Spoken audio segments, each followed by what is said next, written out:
안녕하세요. 드라마 감정사 윤석진입니다. 든든한 뒷배 하나 없이 정일품 희빈의 자리에 올랐으나 결국 사약을 받은 강단심의 영혼. 아역배우 시절에 드라마 소나기의 주인공으로 스타덤에 올라서 국민조약돌이라는 이런 별칭으로 사랑을 받았는데, 성인이 돼서는 엑스트라를 전전하는 그런 무명 배우 신설이의 몸. 두 사람인 듯 한 사람이 되어 있는 신설이라고 하는 대한민국의 배우가 자본주의의 냉혈한 재벌 2세 차세계와 운명적으로 엮이면서 벌어지는 아주 뻔하지만 그래서 펀한 시공초월 로맨스, 멋진 신세계가 오늘 감정할 드라마입니다. 이토록 뻔한 이야기가 재미있는 이유, 그리고 아쉬운 점을 감정하고자 합니다. 오늘의 감정 포인트는 두 가지입니다. 첫째, 과거와 현재, 그리고 현실과 드라마의 밀당입니다. 조선시대 대군과 궁녀의 이루어지지 못한 인연이 대한민국에서 재벌 2세와 무명 여배우의 사랑으로 이루어진다? 조선시대에서 대한민국으로 타임슬립한다? 매우 아주 흔한 그런 설정으로 식상하고 진부합니다. 그런데 이상하게 재미가 있습니다. 뻔한 이야기가 재미있는, 즐거운, 웃긴 로맨스가 될 수 있었던 건 임지연 배우와 허남준 배우, 남녀 주인공을 맡고 있는 이 배우들이죠. 이들의 멋진 매력적인 연기를 끌어내는 극본과 연출력이 아닐까 싶습니다. 신설이의 몸으로 다시 태어난 강단심은 궁녀이기에 겪어야 했던 그런 과거의 상처로 인해서 다시 태어난 이번 생에서는 제2의 인생을 살겠다고 홀로 서기를 선언합니다. 하지만 항상 인생이야 뜻대로 되는 건 아니겠죠. 신설이의 몸을 가지고 있는 강단심 역시 운명처럼 엮인 차세계와의 인연 때문에 좌충우돌을 겪게 됩니다. 이 강단심과 신설이가 조선시대와 대한민국을 연결하는 그런 고리라면, 신설이가 단역에서 조연으로 치고 올라가 연기를 하는 드라마 속의 드라마 여인의 왕국 시즌2는 현실과 드라마를 연결하는 그런 고리입니다. 이렇게 과거와 현재, 그리고 일상생활과 드라마의 어떤 연기, 이런 것들이 계속 교차하는 이 접점들을 만들어가는 게 이 멋진 신세계라는 드라마에서 재미를 만들어내는 그런 요소 중에 하나라고 볼 수가 있습니다. 남자 주인공 허남준 배우가 연기를 하는 이 재벌 2세 차세계 역시 자본주의의 괴물이라고 불리는 그런 냉혈한의 면모와 함께 사랑에 빠져 바보가 된 그런 허당의 기질을 막 넘나듭니다. 그래서 너무 뻔한 것 같기는 하는데, 이 차세계라는 인물 덕분에 로맨스의 재미를 극대화하는 그런 최적의 남자 캐릭터가 됩니다. 이걸 허남준 배우가 정말 연기를 찰떡으로 잘하고 있고, 임지연 배우하고의 이 케미도 굉장히 매력적이어서 여기서 오는 재미도 만만치는 않습니다. 실은 허당이라고 이렇게 단정하기는 좀 어려울 정도로 약간의 츤데레 메모를 보여주는 이런 장면들이 저절로 웃음을 자아내기도 합니다. 예를 들면 3회에서 조선시대에서 대한민국으로 와가지고 자가용 자동차를 타면은 막 멀미를 하는 거예요. 이 신설이가 이렇게 얘기하죠. 이 철가만만 타면 속이 울렁울렁한 것이 아이고 급젤난 것 같아. 아휴. 운전을 하던 차세희가 야, 이거 진짜 뽑은 지 한 달도 안 된 신차야. 너 토할 생각도 하지 마라. 이라고 이렇게 막 당황을 하면서도 이 신설이를 위해서 멀미약을 사야 되나 말아야 되나 이렇게 망설이는 그런 모습과 함께 동시에 이미 손에는 약봉지를 들고 신설이에게 다가갑니다. 그러면서 말하는 거는 미친 거야? 불사는 거야 지금? 막 이러고 얘기를 하다가 아니 뭐 이 정도는 얼마든지 제공할 수 있는 거 아닌가? 라고 하면서 합리화를 하기도 하는데, 이런 차세계의 모습은 로맨스 드라마의 전형적인, 그래서 굉장히 뻔한 남자 주인공입니다. 말과 행동이 일치하지 않는 데서 발생하는 그런 웃음 같은 것들이 있죠. 일반적인 로맨틱 코미디에서 흔히 볼 수 있는 그런 뻔한 로맨스인데 이상하게 재미있는 그런 즐겁고 웃긴 이런 어떤 웃음을 만들어냅니다. 물론 차세계가 그 달콤한 주인공, 그러니까 달콤한 로맨스의 주인공이기만 한 거는 아닙니다. 차세계는 경영권 후계자로 주목을 받고 있기는 하는데, 태생 자체가 혼외자라고 하는 재벌그룹 이야기 나오면 항상 끼어들게 되는 그런 클리셰 같은 설정들이 있죠. 그래서 약간 좀 주춤하게 되기는 하고, 그래서 더 좌고우면하지 않고 오히려 돈만 바라보고 나보고 그 재벌의 어떤 경영권을 승계받겠다라고 하는 이런 욕망을 가지고 있는데 이것도 그대로 넘어가면 재미없죠. 여기에는 당연히 이걸 견제하는 그런 또 다른 인물이 등장할 수밖에 없는데 뭐 형제도 아니고 오촌형입니다.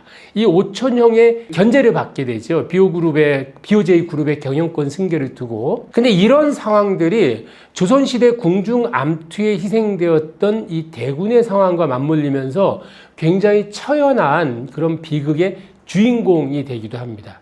이중적인 캐릭터라는 것이죠. 이처럼 차세계 역시 신설이와 마찬가지로 과거와 현재를 넘나들면서 재벌 2세라는 캐릭터하고 이 무명 배우하고 사랑에 빠지는 그런 남자라고 하는, 사실 뭐 한 사람이라고 얘기할 수도 있기는 하지만은 이게 정말 뭐 하늘과 땅 차이에 그런 어떤 연기 변신을 보여줘야 하는 이 두 가지 모습을 가지고 있는 그런 인물이라고 할 수가 있습니다. 이처럼 그 멋진 신세계는 과거의 전사입니다. 이 두 사람 간의 인연, 이걸 매개로 과거와 현재 그리고 현실과 드라마를 넘나들면서 현재의 로맨스를 풀어내는 그런 스토리텔링, 그리고 불협화음으로 충돌하면서도 이 과거의 인연을 이어가는 신설이, 강단심이고 차세계, 대군입니다.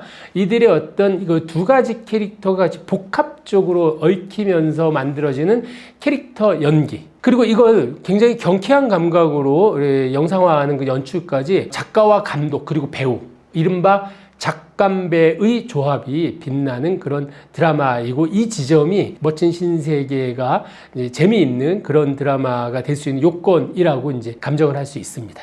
두 번째 감정 포인트는 콜라주 드라마입니다. 익히 알고 있다시피 시각 예술에서 종이나 헝겊, 비닐, 타일, 나무 조각 등 이런 질이 다른 여러 가지 소재를 붙여서 화면을 구성하는 그런 방법, 기법이죠. 그런데 이런 콜라주 기법이 이 드라마 멋진 신세계하고 무슨 상관이 있나 의아할 수 있죠. 자, 일단 드라마 제목부터 볼까요? 올덕 석슬리의 굉장히 유명한 SF 소설이죠. 계급사회를 배경으로 인간이 태어나기 전부터 제조되는 그런 사회를 의미하는 이 제목에 멋진 신세계를 그대로 차용을 합니다.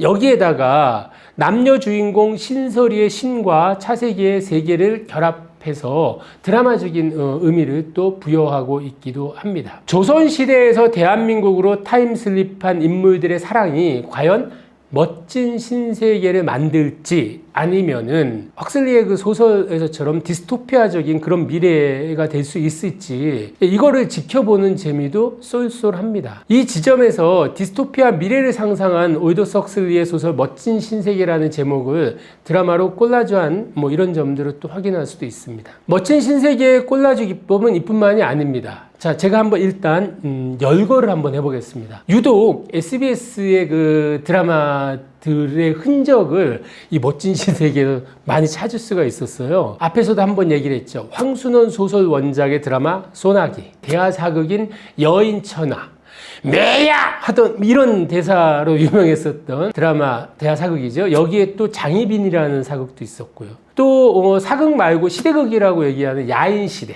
김도한이 주인공으로 나오는 그런 시대극이었죠. 이것도 인기가 굉장히 많았던 작품이었고요. SBS의 로맨틱 코미디로 유명한 시크릿 가든, 이런 굉장히 많은 드라마들을 오마주한 것처럼 콜라주한 장면 연출이 이 뻔한 로맨스를 펀한 그런 재미로 바꿔줍니다.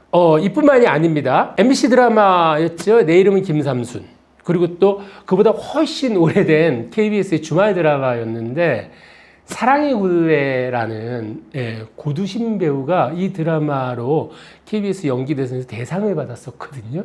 근데 이 드라마도 있고요. 또 비교적 최근 드라마입니다. 넷플릭스 드라마 폭삭 소가수다. 이것도 있고, 여기에 또 허진호 감독 영화 봄날은 간다까지 굉장히 많은 작품들을 떠올릴 수 있게 만드는 그런 대사들이 막 차고 넘칩니다. 이 맥락을 알고 있다 보면은 그런 대사들이 나올 때마다 그냥 저절로 웃음이 터져 나올 수밖에 없죠. 특히 그 신설이가 제주도로 화장품 광고 촬영을 간 그 에피소드에서 이런 대사가 나옵니다. 잘났어 정말. 고드심. 이거 그 사랑의 굴레에서 고두심 배우가 연기를 하면서 했던 그 캐릭터의 대사였는데 온갖 예능에서 굉장히 많이 패러디하기로 했었죠. 이런 대사도 있고 또 이 멋진 신세계 그 작품 안에서 신설이하고 앙숙인 여인의 왕국 그 시즌 2에서 주인공 왕비 역할을 하고 있는 윤지호라고 하는 그 캐릭터가 있습니다. 이 배우가 드라마 안에서 시상식 레드카펫을 밟는 그 장면이 나오는데요. 여기서 아름다운 밤이에요 라고 이렇게 대사를 하는, 이것도 많이 들어본 거죠. 예, 굉장히 유명한 그 장미 배우가 시상식에서 했던 수상 소감 중에 하나로 예능에서 굉장히 많이 패러디했고 그래서 잘 알려져 있었죠. 이런 대사들, 그러니까 1화부터 계속 그 뭐 매 화마다 우리가 잘 알고 있는 드라마의 어떤 대사나 혹은 장면이나 이런 것들을 오마주하다시피 콜라주한 그런 연출들이 굉장히 흥미로운 그런 드라마라고 할 수가 있고요. 드라마를 보면서 드라마 극적인 극중 상황과 별개로 이런 어떤 맥락적, 컨텍스트적인 의미에서 그런 부분들을 골라서 찾아보는 이런 재미도 있습니다. 이렇게 멋진 신세계를 과거와 현재, 현실과 드라마를 넘나드는 스토리텔링과 배우의 연기, 그리고 드라마나 예능을 통해서 익숙해진 그 유명한 장면들을 오마주하듯이 콜라주 기법으로 표현한 연출, 이렇게 두 가지 포인트로 감정을 해봤습니다. 시공초 로맨스를 표명한 이 멋진 신세계는 분명 뻔한, 하지만 묘하게 재미있는 그런 로맨스입니다. 그런데 문제는 이런 재미가 마치 1화에서 4화까지 굉장히 숨가쁘게 달려왔으니 나 이제 잠깐 좀 쉬어가도 되지 않겠어?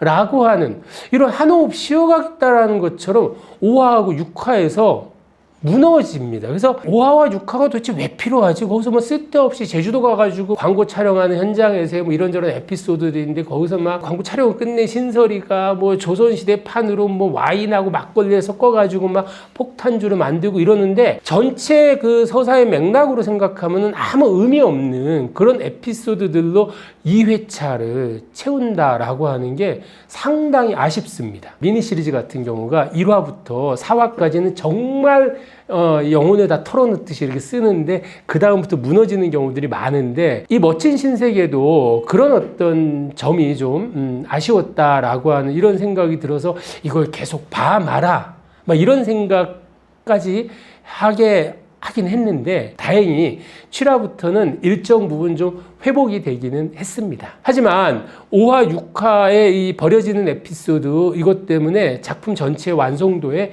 균열이 생긴 거는 땜빵이 좀 안 되는 것 같습니다. 로맨스 드라마, 그러니까 조선시대와 대한민국을 오가는 그런 어떤 구조적인 차원도 좀 매력적이라고 볼 수 있는 이 드라마 멋진 신세계가 뻔하지만 재미있는, 즐거운, 웃긴 그런 펀한 재미를 줄 수 있었던 거는 굉장히 진부하고 상투적인 그런 클리셰들을 좀 비틀었기 때문입니다. 대표적인 클리셰가 이렇게 왜 재벌가의 재벌 이사를 만나는 그 여자에게 돈봉투 내미는 장면 있잖아요. 여기서도 그런 장면이 나오긴 하는데 그거 완전 비틀어가지고 떨어지라는 게 아니라 아주 찰떡처럼 붙어 있으라고 이렇게 요구하는 차세기의 고모가 신세월이에게 돈봉투를 건네는 뭐 이런 장면들도 있는데, 알고 있어가지고 웃음이 유발되는 그런 장면 연출도 좀 많이 있습니다. 그래서 재미있기는 하는데 뻔하지만은 펀한 이런 묘한 재미를 주고 있는 이 멋진 신세계의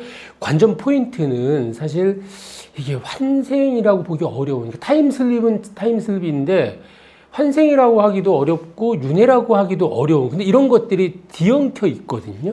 다시 말씀드리지만 로맨스 드라마의 어떤 로맨틱 코미디의 그 문법과도 같은 것들을 살짝 비틀면서 주는 재미도 분명히 있기는 하는데, 그렇게 치고 넘기기에는 뭔가 이 한 방이 있다라고 하는 이 점을 좀 생각을 해봐야 할 것 같습니다. 그래서 조선시대의 그 전사라고 하는 부분들이 지금 현재에 와서 어떻게 풀릴까? 그런데 이 풀리는 과정이 여자는 알고 있고 남자는 모르는, 근데 이 남자도 문득 꿈에서 그 모습을 보고 강단심이라는 이름을 떠올린단 말이에요.